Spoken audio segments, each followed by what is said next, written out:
This episode of the Digital Desperados Podcast is brought to you by SaferNet VPN, found online at safernet.com. Hey, welcome to the Digital Desperados Podcast featuring dark tales from the web. Patrick McMurphy is here today once again to tell us our dark tales. He's joined by Brad Hawkins, founder of and CEO of SaferNet, SaferNet VPN online at safernet.com. I'm Jim Brangenberg, and I'll serve as your story guide. And of course, our podcast is brought to you by SaferNet. They're bringing the best stories for us to hear. You know, anywhere going online can be scary every time you click on a cotton picking link. You just don't know where you're going. Join the mission to stay secure online with SaferNet VPN. Perfect for small to medium-sized businesses and families. The cybersecurity app from SaferNet provides VPN, internet controls, virus protection, and web controls. Work and family life can be in harmony with these 84 filters, keeping distractions away. Get secured now. Protect your family, protect your business, protect your office, protect your organization, protect your church, protect your local Lions Club, whatever it is. Sign up at safernet.com. That's safernet.com. All right, Patrick McMurphy, whose dark tale are you telling us about today? Well, today's episode is one that I've been looking forward to since we started, because this guy is probably my favorite of the Digital Desperados. His name's Gary McKinnon, also known as Solo, or the NASA hacker. And so in previous episodes, you know, people have been motivated by finances, government pressure, or employment, or notoriety. Gary's motivations were completely extraterrestrial. He was looking for evidence of aliens. So Gary, the NASA hacker, Solo, let's call him Solo, he was born in Scotland in 1966. So a cousin of mine, really, in many ways. In the early 70s, he moved to London with his mother and his stepfather. So his stepfather was a science fiction fan and had a keen interest in UFOs. As you can imagine, this rubbed off on Gary quite a lot, and he developed his own interest and obsession in sci-fi and UFOs. And so because him and his stepfather are, you know, they're pretty close, they get on well, they also developed this interest in household computing. And so the stepfather buys a PC for their home when Gary's aged 14. And so Gary spends the next couple of years really just learning the ins and outs of computing, around software, around hardware. He's not as adept as Mafia Boy, but he's pretty tech savvy. Around this time, there was a movie release called War Games. I don't know, have you guys seen that? It was released in the early 80s. Yeah, I love that movie. It's brilliant. It's brilliant. And it created a generation of hackers, including Gary. Because when Gary saw that movie, it had a huge influence on him. He said since that it was the movie that gave him the first desire to become a hacker. And he'd also, just around this time, because the movie, bought a book called The Hacker's Handbook by Hugo Cornwall. This is kind of a now famous, old, almost Bible type book for hacking back in the day, which really kind of gave you a set-defined path on how to become a hacker. So despite, you know, these probably not so great aspirations, he went on to earn an IT degree and actually worked several above the board jobs in the coming years. But while Gary is... I personally cannot believe that there's a book teaching kids how to hack. I mean, I shouldn't be surprised at anything, but that just you got surprises books teaching kids to do all kinds of stuff today. It seems like one of the most harmless things they could do is a hacker's book. I was going to say, I was like, look, hacking at this point is pretty, you know, it's pretty same innocuous stuff. Innocuous, yeah. But so, yeah, Gary's working odd jobs, but what's always at the back of Gary's mind are two things. He wants to be a hacker, and where are the aliens? Because remember, he's obsessed with UFOs. And so he gets this idea from various kind of websites and different places that the USA is hiding information about UFOs and also possibly extraterrestrial weaponry. So he's like, okay, he just gets this idea. I need to hack the US government, which is a big idea to have. It's a pretty lofty ambition. I get it. I thought you were going to say that he was thinking that the UFOs were hiding in the internet, but now I get it. Now I see. I mean, they might be, honestly. So Gary decides to, start off with somewhat smaller fish, and by smaller fish, I mean Oxford University in the UK. he decides he's going to try hack Oxford University. And so what he does is that he scans the ports around Oxford University and finds that they lead to a lot of computers that just do not have any passwords whatsoever associated to them. So what he does is that he devises a strategy. And so the Gary McKinnon strategy is a 3-stage attack, and he kind of becomes a bit famous for it. But in the first stage, all he does is that he scans to identify any computer on a network that's Microsoft Windows. Then in the second stage, he scans to see, is there open communication? And then on the third stage, he would look for systems that communicate with him that don't have any password. And as it turns out... So what do you mean by... Yeah, go ahead. What do you mean by open communication?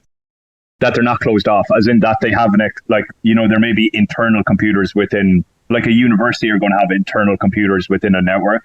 Then there's going to be computers like facing out into the... It's a port thing too. I mean, if you look at how computers are set up, they have ports on how you get access to it. The LPT1 port was for your old LPT computers, and now the ports are available for assigning external devices to them. I mean, the port is the communication. There's communication ports, multiple communication ports within any computer. What I love about the fact is he said, yeah, I'm not going to worry about the Apple computers because those are too hard. Let me just find some Windows computers because that's so much easier.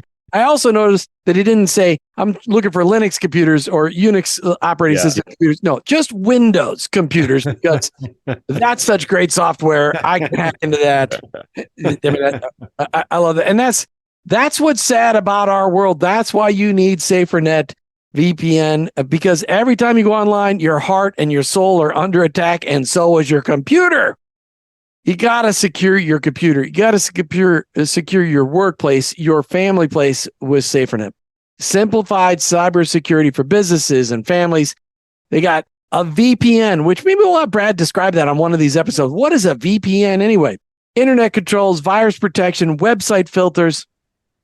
Get secured now. Stop trying to think you could do it with Windows security because that's what the cybersecurity criminals are looking for is Windows.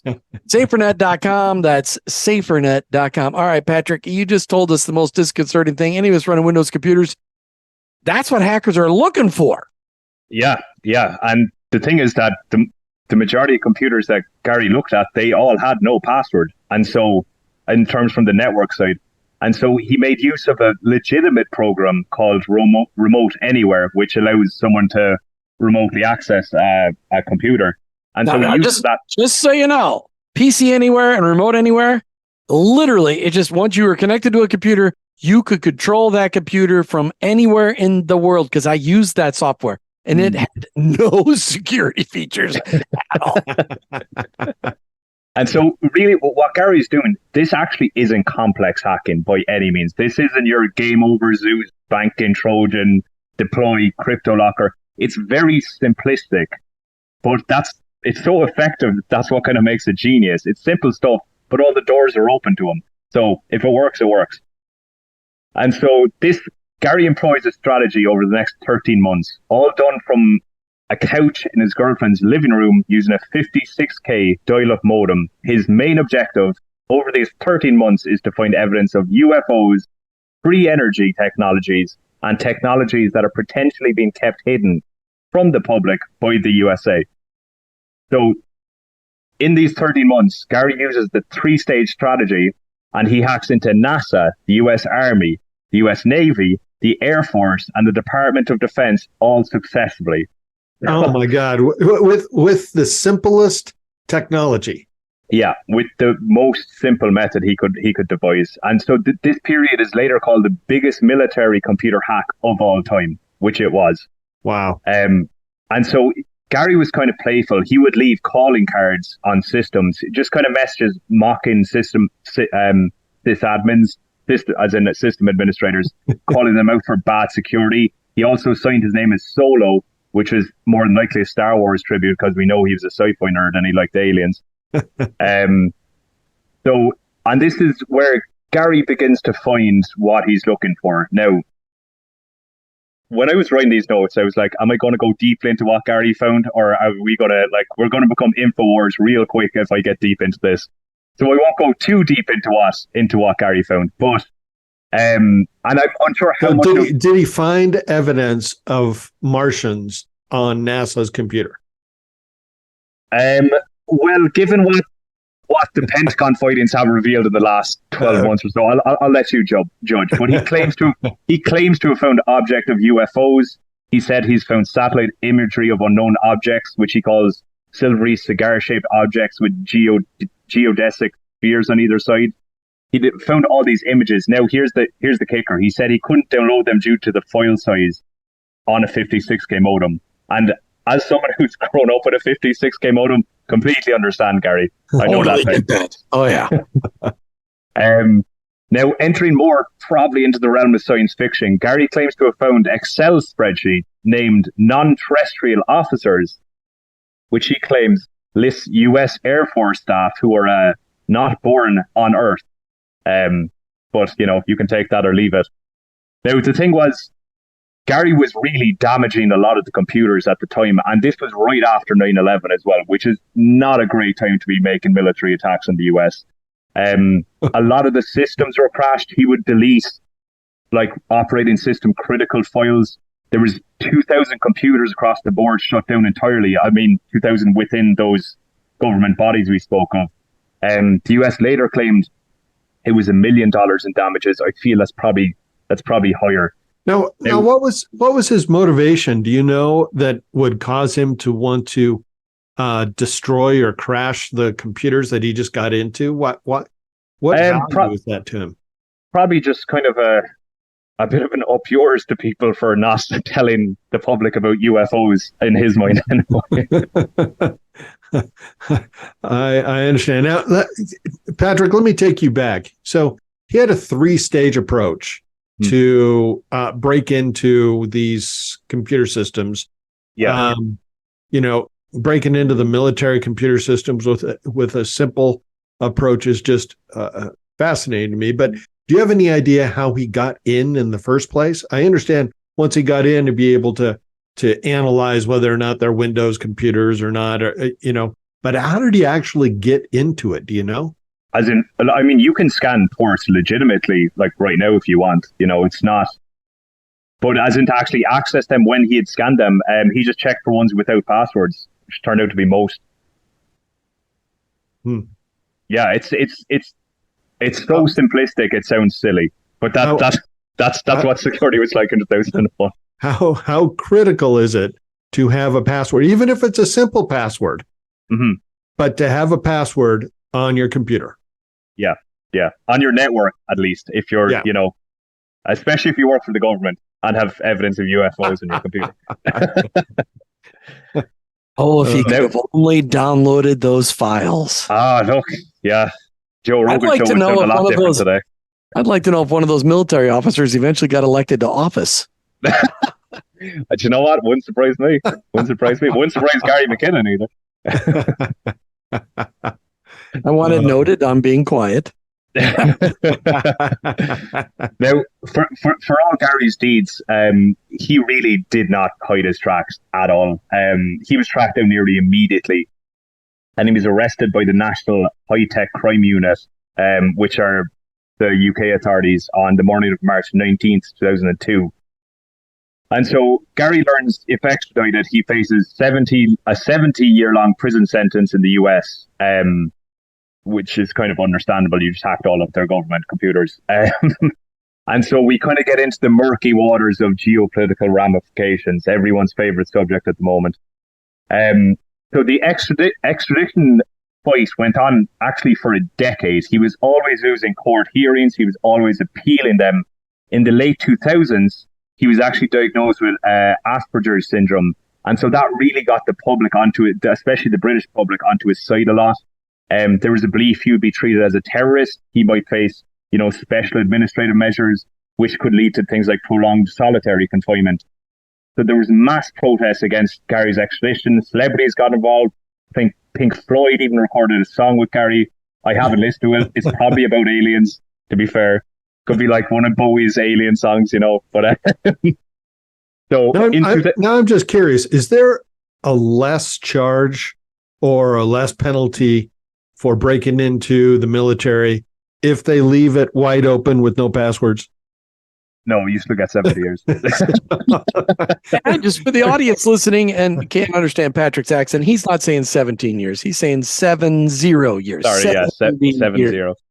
70 years. That's a lifetime. It's a very long death sentence is what it is. So in 2012, after 7 years of legal battles, the UK Home Secretary, Theresa May, announced that McKinnon's extradition would be blocked, citing concerns about his mental health. So that's actually pretty unique in US-UK relations, who have always been close allies, to get something like this blocked. And so Gary McKinnon, he was free. He is free. He should probably never, ever even think about looking toward the general direction of America. But he is free. He's a system administrator. He works at an SEO startup. And now, we look at this story, and I know it kind of sounds silly. It's a guy looking for aliens. It sounds just kind of like a fun novel story. But his actions were highly influential, not just on government security, but security as a whole. Things like employee education, extra precautions being taken for privilege accounts, detection systems. All these things are implemented. So much so that Forbes put Gary in the list of top 20 hackers who shaped cybersecurity landscape forever. So again, look, we can look at Gary's actions it's a bit of entertainment value, but it's important to keep in mind that if he did not carry out his search for extraterrestrial life, it's very likely that another hacker would have come along with much more malicious intentions, breached those same US systems, and could have done who knows what. So in a sense, I feel we owe Solo some debt of gratitude. But thank you, Solo. I'm sure he got a letter from the government thanking him for drawing attention to all of their deficiencies. Oh, yeah, I'm sure they were very gracious about it. Imagine what they would pay today for that expertise. I know. That's the thing. He could consider himself a white hat hacker. Yeah. Although he did destroy the system while he was in there. So he probably should. That might have been a little bit of a. If he'd just left it alone, we might have been able to download those pictures. Once he got an upgrade, he could have got a 128. Okay. If he should come in good faith, but he had to kick over the trash cans when he was there. So.